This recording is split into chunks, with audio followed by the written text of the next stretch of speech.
वंदे मातरम अभी जो इंटरव्यू चल रहा है उसमें बहुत सारे बंदे कंफ्यूज, हमारा होगा कि नहीं होगा, क्योंकि हर एक बंदे से कुछ ना कुछ उन्होंने पीछे से बोला है। क्या बोला उस पर हम चर्चा करने वाले हैं। बड़ा इंटरेस्टिंग वीडियो है, ध्यान से सुनना अंतिम तक। देखो, जिन युवाओं का इंटरव्यू हो चुका है उनके लिए भी बहुत महत्वपूर्ण है, और जिन युवाओं का इंटरव्यू रह गया उनके लिए अति महत्वपूर्ण है। 10 तारीख तक इंटरव्यू चलने हैं और आपका परिणाम कब आएगा इस पर भी चर्चा करने वाले हैं। देखो भैया, ध्यान से सुनना। इस बार जो इंटरव्यू हो रहा है इसमें 90-95% कर्मकांड पर वो बहुत ज्यादा फोकस कर रहे हैं। इसके बाद फिर आपका 10% वो साइकोलॉजी पर ले जा रहे हैं, विज्ञान पर ले जा रहे हैं कि आप कैसे उपदेश दोगे, कैसे वहां पर चर्चा करोगे सैनिकों से, उस पर ध्यान दे रहे हैं। देखो भैया, कई बंदों से 70% पूछे। अच्छा, किस बंदे से पूछी, मेरे पास प्रमाण है, उसने सारे प्रश्न मुझे लिख के भेजे, गुरुजी हमसे इतने प्रश्न पूछ लिए। जब हमने जोड़े तो 70% के आसपास बंदे के प्रश्न हो रहे हैं। इसका मतलब क्या है? आपको लगता है कि वो हमसे प्रश्न पूछ रहे हैं, हमसे कुछ जानना चाहते हैं, लेकिन मुझे लगता है कि वो भी कुछ आप लोगों से बहुत कुछ सीखना चाहते हैं महाराज। क्योंकि जब उनके पास कोई प्रश्न का जवाब नहीं होता तो वो आपसे उसको खोजने की कोशिश करते हैं। ये अपने दिमाग में लाना है। 70% पूछने का मतलब होता है वो कुछ ना कुछ आपसे जानना चाहते हैं, वो खुद के लिए जानना चाहते हैं, वो उन युवाओं के लिए जो इंटरव्यू देने वाले उनके लिए जानना चाहते हैं। ध्यान रखना, अभी मत सुना कि मैं ये बोल रहा हूँ कि आप ज्यादा विद्वान हो उन लोगों से, ऐसी बात नहीं है।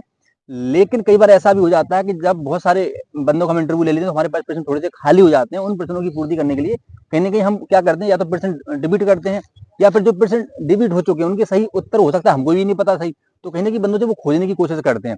इसलिए जिन बंदों से अधिक प्रश्न पूछेगा वो घबराना मत भैया, आप लोगों का श्योर है।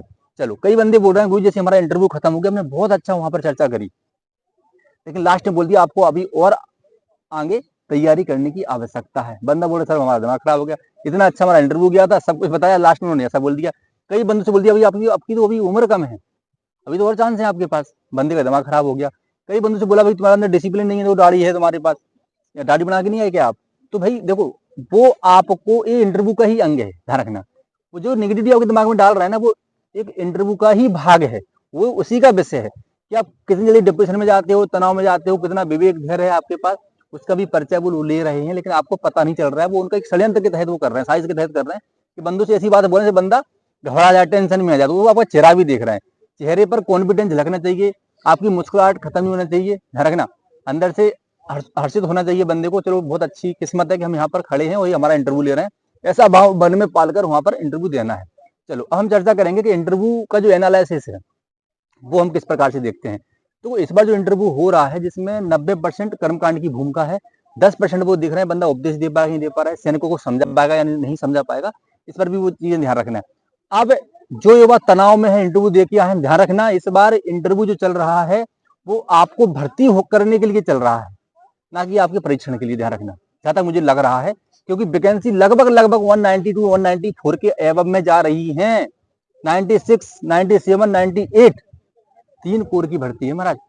और एक में मैंने बताया था 60 से 65 का लगभग बैच बनेगा, तो आप समझ सकते हो कि इसमें 3 का अगर गुणा कर दोगे तो कितना हो रहा है महाराज। इसलिए वैकेंसी बहुत सारी देखें, बस आपको ध्यान रखना है। जिन बंदों की एज कम बताई उन्होंने, टेंशन मत लेना, आपके ज्ञान से संबंधित ना कि एज से संबंधित है। लेकिन हाँ, उन युवाओं के बहुत अधिक चांसेस जो दूसरी बार गए हैं और जिनकी एज बिल्कुल बिल्कुल लास्ट में है। एक भाई से बोला तुम्हारी एज कितनी है, अब वो भाई बेचारा ओवर एज हो गया था, बोल श्रीमान जी हम तो 34 हो गए लगभग। तो बोले कोई बात चिंता मत करना, बस अब आपको भर्ती देने की आवश्यकता नहीं पड़ेगी। इतना बोल दिया उस बंदे से, मतलब पक्का कर दिया तो नौकरी पक्की है। लेकिन ध्यान रखना, हर बंदे से वो नहीं बोल सकते क्योंकि उनके भी खुद के रूल होते हैं। लेकिन ऐसा नहीं है कि जो बंदे से नहीं बोला, या जो बंदा 15 में से मान लो 10% का जवाब दे पाए उसको सिलेक्शन नहीं होगा, बिल्कुल होगा, 100% होगा। धैर्य बना के रखिएगा। कुछ बंदों को हमने पहले ही मार्क कर दिया कि पंडित जी आपका सिलेक्शन पक्का है, ठीक है, तो वो अपना सिलेक्शन बिल्कुल पक्का मान तैयारी रखें जाने के लिए। अब जो इंटरव्यू 10 तारीख को खत्म होने वाला है उसका परिणाम आएगा, बहुत जल्दी परिणाम आने वाला है, 20 से 22 तारीख लास्ट है महाराज। संभावना है कि उस इंटरव्यू का जो परिणाम है वो लगभग 16 से 18 के बीच में आने वाला है। लेकिन मैं 4 दिन और मान के चल रहा हूं कि 22-23 तक आप लोगों का परिणाम आ जाएगा। अप्रैल के फर्स्ट में फर्स्ट बैच यहाँ से निकलना है सेंटर के लिए, मतलब ट्रेनिंग के लिए, ध्यान रखना, ठीक है। तो आप समझ सकते हो कितनी जल्दी वो लोग करने वाले हैं। अंदर की जो बात है, एक मैडम है वहां पर, वो आप लोगों से बहुत सारे प्रश्न दाग रही है। और अच्छा, इस बार बंदों का कहना ये गुरुजी, जब भी हम वहां खड़े होते हैं तो कोई कहीं ना कहीं से प्रश्न दाग देता है, अचानक दाग देता है कि पंडित जी चलो ठीक है ये बताइए, पंडित जी ये बताइए। कोई मान लो आपसे श्लोक पूछ रहा तो कोई पीछे से उपदेश पूछ लेगा, कोई भजन पूछ लेगा। अब जो बंदे इंटरव्यू देने जा रहे हैं भैया, थोड़ा इतना ध्यान रखा करो यार, तो दाढ़ी माड़ी बना लिया करो आप लोग हैं। एक भाई से पूछा कि आपने दाढ़ी नहीं बनाई, बोले गुरु समय नहीं मिला श्रीमान जी हमको। अच्छा, क्या मंजन नहीं करते हो क्या सुबह? क्योंकि देखो फौज में क्या होता है कि बंदा सुबह नहाने से पहले उसको क्या करना है, ब्रश करना है, तुरंत सेविंग करना है। ये नियम है वहाँ का, ये डिसिप्लिन है वहाँ का, ठीक है ना। तो ऐसा डिसिप्लिन आपको अपने जीवन में भी रखना है। जब भी इंटरव्यू देने जाओ वहाँ थोड़ा सा तैयार होकर जाया करो प्रॉपर तरीके से, ठीक है। मैं नहीं बोल रहा हूँ कि जाना ताम झाम लगा के जाना है। प्रॉपर जो एटीट्यूड होता है, प्रॉपर जो हमारी गड़बेस है, उसमें पूरी तरह से आपको सजो कर जाना है और वहां पर जाकर जैसे इंटरव्यू देना है, साफ सफाई का प्रॉपर ध्यान रखना है। हर एक चीज पर वो फोकस कर रहे हैं वहां पर। लेकिन ये बात ध्यान रखना, जितने बंदे इंटरव्यू देने जा रहे हैं सबकी पूरी पूरी संभावना है कोई तनाव में नहीं जाए, कोई डिप्रेशन में नहीं जाए। वो वहां पर लास्ट में क्या बोल रहे हैं जाते वक्त उस पर फोकस नहीं करना है। आपका सिलेक्शन 100% क्लियर है, ये मान के हमें अपने दिमाग में हौसला रखना है आगे के लिए, ठीक है प्रभु। ठीक है प्रभु, तो ये वीडियो कैसा लगा आप लोग कमेंट जरूर करना। जय हिंद।